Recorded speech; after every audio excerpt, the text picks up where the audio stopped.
തീർച്ചയായിട്ടും ഇനിയും ശ്രമങ്ങൾ നാവികസേന നടത്തുമെന്ന് തന്നെയാണ് അവരുടെ ഔദ്യോഗിക വാർത്താക്കുറിപ്പിൽ നിന്ന് മനസ്സിലാകുന്നത്. ഏതായാലും ഡ്രോൺ പരിശോധനയും പൂർത്തിയായിട്ടില്ല, അത് വീണ്ടും തുടരുന്നുണ്ട് എന്നുള്ള വിവരങ്ങൾ കൂടി നമുക്ക് ലഭിക്കുന്നുണ്ട്. നിലവിൽ ഏതായാലും നേരത്തെ നമ്മൾ സൂചിപ്പിച്ച പോലെ തന്നെ മേജർ ജനറൽ റിട്ടയർഡ് ഇന്ദ്രപാലിൻ്റെ സംഘത്തിൽ നിന്ന് ലഭിച്ച വിവരത്തിൽ നിന്ന് തന്നെ ഈ ലോറി ലൊക്കേറ്റ് ചെയ്യാൻ അവർക്ക് കൃത്യമായിട്ട് സാധിച്ചിട്ടുണ്ട്. ലോറിക്കടിയിലേക്ക് ഈ മുങ്ങൽ വിദഗ്ധർക്ക് എത്താനുള്ള ഒരു സാഹചര്യവും ഉണ്ടായിട്ടുണ്ട് എന്നുള്ള കാര്യം അവരുടെ ഭാഗത്ത് നിന്ന് നമുക്ക് ലഭിച്ചിരുന്നു. ഏതായാലും ആ സ്ഥിരീകരണം നമ്മൾ നേരത്തെ തന്നെ റിപ്പോർട്ട് ചെയ്തതാണ്. പിന്നീട് നടന്ന പരിശോധനകളിൽ വീണ്ടും 3 ഭാഗങ്ങളിലായി സിഗ്നലുകൾ കണ്ടെത്തി. ഇതാണ് ലോറി പല ഭാഗങ്ങളായിട്ടുണ്ടോ എന്നുള്ള ഒരു സംശയം ഉയരാൻ പ്രധാന കാരണം. അതായത് നേരത്തെ പ്രജീഷ് സൂചിപ്പിച്ച പോലെ തന്നെ ഈ തടിക്കഷ്ണങ്ങൾ ഏതാണ്ട് 8 കിലോമീറ്റർ ദൂരത്ത് നിന്നാണ് ലഭിച്ചത്. അതായത് അർജുൻ്റെ ട്രക്കിലുണ്ടായിരുന്ന തടിക്കഷ്ണങ്ങളാണ് ഇങ്ങനെ 8 കിലോമീറ്റർ ദൂരത്ത് നിന്ന് ലഭിച്ചത്. നേരത്തെ നമ്മൾ എത്തിച്ചേർന്ന ഒരു നിഗമനം, രക്ഷാദൗത്യത്തിന് ഭാഗമായ നിഗമനം, ലോറി ഈ തടിയോട് കൂടി മണ്ണിൽ പുതഞ്ഞു പോയിട്ടുണ്ടാകും എന്നുള്ള കാര്യമാണ്. പക്ഷേ അങ്ങനെയല്ല എന്ന് തന്നെയാണ് ഈ തടിക്കഷ്ണങ്ങൾ മറ്റൊരിടത്ത് നിന്ന് ലഭിച്ചതിലൂടെ നമ്മൾ മനസ്സിലാക്കേണ്ടത്. അതോടൊപ്പം തന്നെയാണ് നേരത്തെ ബില്ലിൽ സൂചിപ്പിച്ച പോലെ തന്നെ ഈ നാവികസേനയ്ക്ക് ഏറ്റവും ബുദ്ധിമുട്ടുള്ള ഒരു കാര്യമായി ഈ കുത്തൊഴുക്കൊക്കെ വരുന്നത്. ഈ 3 ഭാഗങ്ങളിലായി സിഗ്നലുകൾ ലഭിച്ചു എന്നുള്ളൊരു കാര്യം നാവികസേന തന്നെ സ്ഥിരീകരിക്കുന്നുമുണ്ട്. അതുകൊണ്ട് ഈ വിഷയത്തിൽ ഈ ലോറി പല ഭാഗങ്ങളാവാനുള്ള ഒരു സാധ്യത അവിടെ നിലനിൽക്കുന്നു. അതോടൊപ്പം തന്നെ നേരത്തെ കാണാതായ ലോറികൾ മറ്റൊരു ലോറി കൂടിയുണ്ട്, അതിൻ്റെ ഭാഗമാണോ ഇതിലൊരെണ്ണം എന്നുള്ളൊരു സംശയം ഇവിടെ നമുക്ക് വേണമെങ്കിൽ പറയാവുന്നതാണ്. ഏതായാലും അർജുൻ്റെ ട്രക്ക് ആ ഭാഗത്തുണ്ട് എന്നുള്ള കാര്യത്തിൽ ഒരു സ്ഥിരീകരണം ഇന്നലെ തന്നെ വന്നിരുന്നു. ഇപ്പോൾ ഈ 3 സിഗ്നലുകൾ എന്ന് പറയുമ്പോഴാണ് ഇങ്ങനൊരു സംശയം വരുന്നത്. നിലവിൽ ഏതായാലും ഇവർക്ക് ഈ ഡ്രോൺ സാങ്കേതികവിദ്യ ഉപയോഗിച്ച് പരിശോധന നടക്കുന്നവർക്ക് അതിലുള്ള കരസേനയുടെ ഭാഗമായ 2 പേർക്ക് ഈ ലോറിക്ക് അടുത്തേക്ക്, വളരെ അടുത്തേക്ക് എത്താൻ സാധിച്ചിട്ടുണ്ട് എന്നുള്ള വിവരം കൂടി ലഭിക്കുന്നുണ്ട്. ഏറ്റവും പ്രധാനം ആ ക്യാബിൻ കണ്ടെത്താൻ ആയിട്ടില്ല, അല്ലെങ്കിൽ ക്യാബിൻ അടുത്തേക്ക് എത്താൻ അവർക്ക് സാധിച്ചില്ല. അതിന് കാരണം നേരത്തെ ബിനിൽ സൂചിപ്പിച്ച പോലെ തന്നെ കടുത്ത കുത്തൊഴുക്കാണ്, വലിയ ശക്തമായിട്ടുള്ള കുത്തൊഴുക്കാണ് ഗംഗാവലി പുഴയിലുള്ളത്. അതായത് അടിത്തട്ടിലേക്ക് പോകാനാവാത്ത തരത്തിൽ അടിയൊഴുക്കുകൾ അവിടെയുണ്ട്. അതുകൊണ്ട് അത് വല്ലാത്ത പ്രതിസന്ധി അവർക്ക് സൃഷ്ടിക്കുന്നുണ്ട്. നാവികസേനയുടെ ഡൈവർമാർക്ക് പോലും അതൊരു വല്ലാത്ത പ്രതിസന്ധി സൃഷ്ടിക്കുന്നുണ്ട് എന്ന് പറയുമ്പോൾ തന്നെ അതിൻ്റെ ഒഴുക്കിൻ്റെ ശക്തി നമുക്ക് മനസ്സിലാക്കാം. ഇന്നലെയൊക്കെ 10 നോട്ട് വരെയായിരുന്നു ഒഴുക്ക് എന്നാണ് ഔദ്യോഗിക വൃത്തങ്ങൾ പറഞ്ഞത്. ഇന്നിപ്പോൾ 5 മുതൽ 6 വരെ നോട്ട്, അല്ലെങ്കിൽ അത്രയും ശക്തിയിലാണ് പുഴ ഒഴുകിക്കൊണ്ടിരിക്കുന്നത്. ഇത് താഴേക്ക് വന്നാൽ മാത്രമേ, ഈ പുഴയുടെ ഒഴുക്ക് കുറഞ്ഞാൽ മാത്രമേ നമുക്ക് ഈ പരിശോധനകൾ വളരെ സുഗമമായി നടത്താനാകൂ.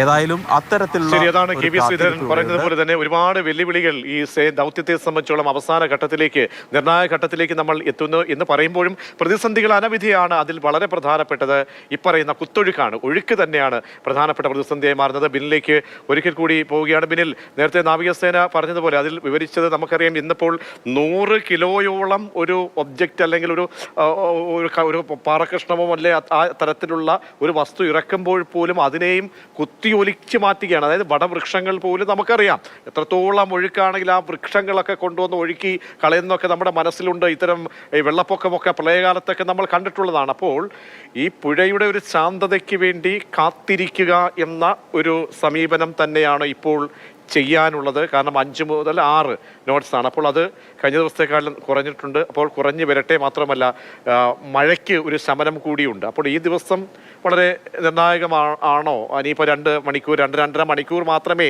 ഇരുൾ വീഴാൻ വേണ്ടി സമയവുമുള്ളൂ.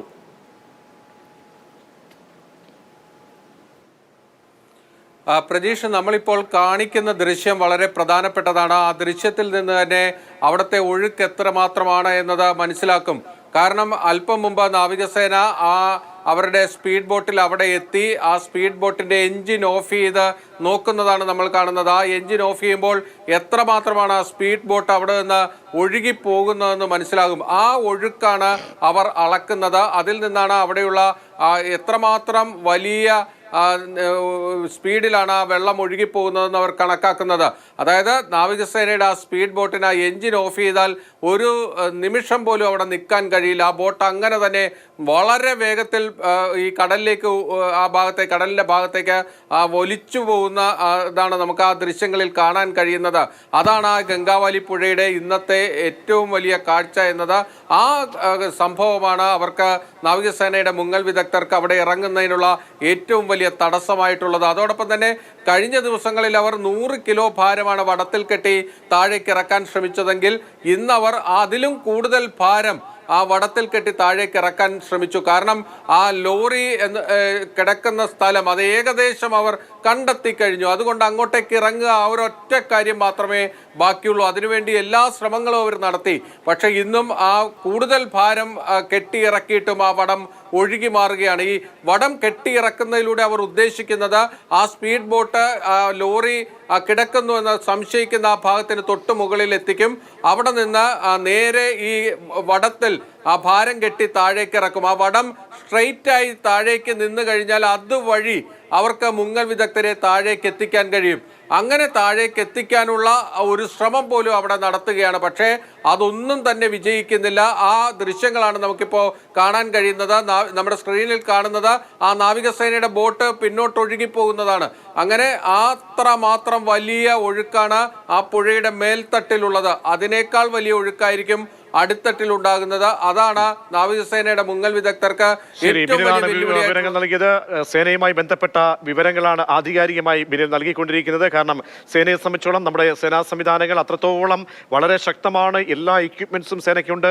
അങ്ങനെ ഡിപ്ലോയ് ചെയ്യപ്പെടുന്ന ഘട്ടത്തിൽ പോലും നോക്കൂ, ആ പുഴയുടെ ആ ഒരു അടിയൊഴുക്ക് അത് 5 മുതൽ 6 നോട്ട്സ് വരെ വേഗതയിലേക്ക് മുന്നോട്ട് പോകുമ്പോൾ നമുക്ക് അവിടെ ഒരു മനുഷ്യനെ, കാരണം നമ്മുടെ രക്ഷയ്ക്ക് വേണ്ടി ഇറങ്ങുന്ന അല്ലെങ്കിൽ ഒരു കണ്ടെത്തലിന് വേണ്ടി ഇരിക്കുന്ന സേനാ വിഭാഗങ്ങളും അതൊരു മനുഷ്യനാണ്. ആ മനുഷ്യന് ഇറങ്ങാൻ കഴിയണം. ഒരു പരിവപ്പെട്ട സാഹചര്യം ഉണ്ടെങ്കിലേ നമുക്ക് അവിടേക്ക് എത്താൻ കഴിയുള്ളൂ. അപ്പോൾ അവിടെ ഒരു കാത്തിരിപ്പ്, ആ ക്ഷമയോടെയുള്ള കാത്തിരിപ്പ് വളരെ പ്രധാനപ്പെട്ടതാണ്. അതാണ് ബിനിൽ വിവരിച്ചത്.